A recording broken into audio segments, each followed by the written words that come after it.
FOX61, Teresa Dufour here, and welcome to this edition of Live at Workplace, sponsored by Total Bath Systems. We are chatting with Rich Spitaleri, the General Manager for Total Bath Systems. Rich, we're excited to have you here today. Tell me a little bit about your company and what you offer.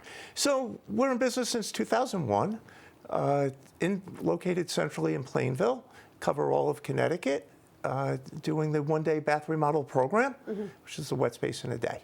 Got it. And bathrooms are obviously the specialty here, but what happens in the situation when the house only has one bathroom?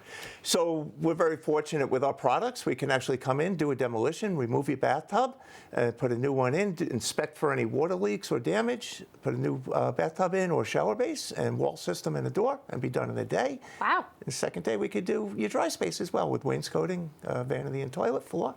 And we're out in 2 days. Yeah, expedite the whole process. Yeah. That's fantastic. Okay, so what happens, Rich, if you have, champagne taste on a beer budget? Can you still find products that work? Absolutely. A tremendous amount of styles, designs, colors, some that mimic granite, marble, others that mimic tile and faux grout. And let's talk a little bit about faux grout, because I feel like that's kind of up and coming. Absolutely. Throughout the years, grout has been extremely popular, sand-based by nature, which absorbs all the moisture from the shower, which carries with it the food sources for mold.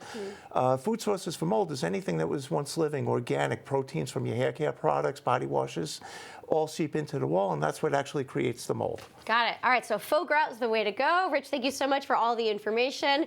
And if you are looking to spruce up your bathroom and give it a brand new look, you can contact Total Bath Systems at totalbathsystems.com and schedule a free consultation. And as always, thanks for joining us for this edition of Live, Work, Play.